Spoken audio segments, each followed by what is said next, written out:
Hi, my name is Sandra and you're watching Micro Moments. Today's video, tayo po ay pupunta sa Asian store para bumili ng paborito kong malunggay. Yes, friends. As in, sobrang namimiss ko na, friends, ang kumain ng malunggay. Kaya sobrang excited ako, friends, para makabili nito. Ito na, friends. Nandito na tayo sa Asian store. Sana makabili ako kasi hindi naman every time na pupunta ng Asian store ay makakabili nito. Pero dito sa Oslo, friends, mas malaki ang chance makabili kaysa sa Shein kasi ang Asian store po dito sa Oslo, ang karamihan nagmamay-ari ay Southeast Asian. Kung kaya sure na mga Southeast Asian food makikita mo dito. Doon po sa Shein, yung mga nagmamay-ari ng store ay Middle Eastern, kung kaya ayun, kukunti lang choices na gusto kong bilhin ang nabibili ko, like malunggay, hindi ako makabili doon. Kaya every time na pumunta ako ng Oslo, isa to sa palagi kong ginagawa, bumibisita ng Asian store para bumili ng malunggay. Sana, friends, meron. Sana meron. Tingnan natin, friends.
Hello friends! Good morning! Maulan at mahangin ngayon sa labas.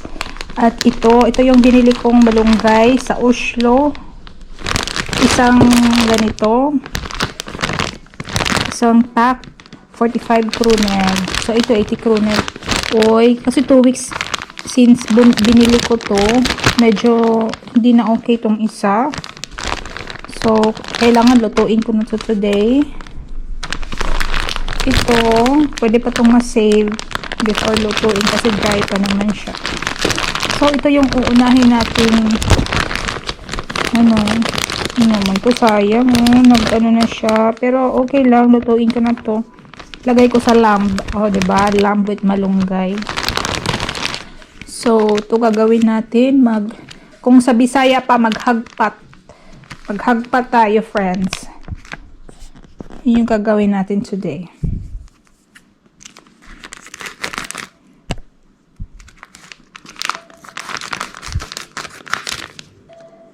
Yan, nakaganito ako, friends, kasi nandito lang sa bahay. Tapos, medyo malamig ng panahon ngayon.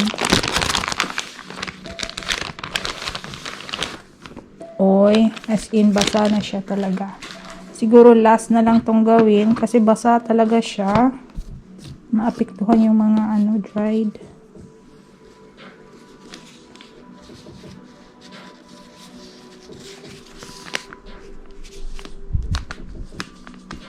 Dito muna yung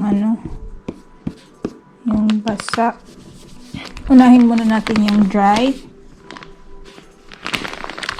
Unahin muna natin tong isa.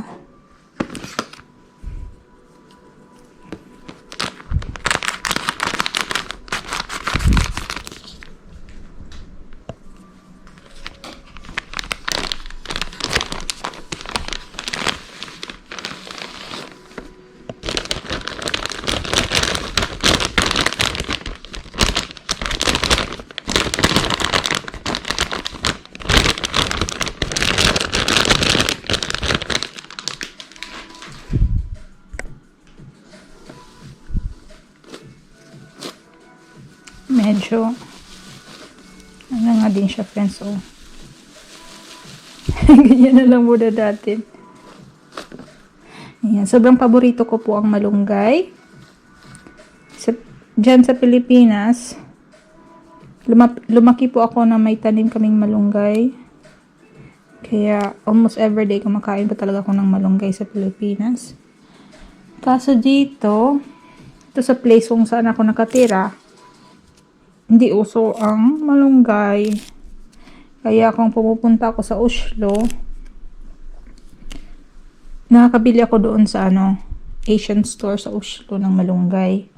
Meron naman pong Asian store dito sa Shein, pero Middle Eastern po ang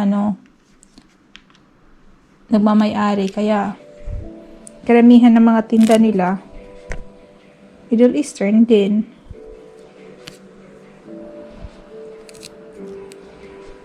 Di tulad doon sa Oslo. Karamihan mga Southeast Asian yung may-ari. Kaya karamihan din ng tinda Southeast Asian food.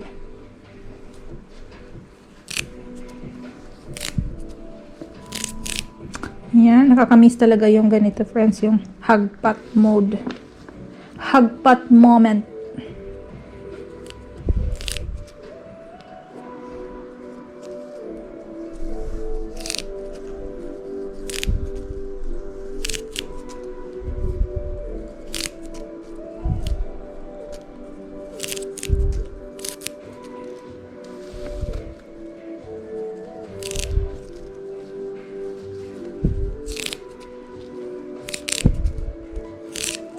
Ko na siya, ihagpat ko na siya, tapos yung iba nito ilalagay sa freezer, tapos yung iba lulutuin.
Sa Waray, tawag dito hagpat. Sa Cebuano, tawag ng gawaing to haros, mangharos og malunggay. Ko alam ano tawag dito sa Tagalog ng gawaing to.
Ibang kukunti lang.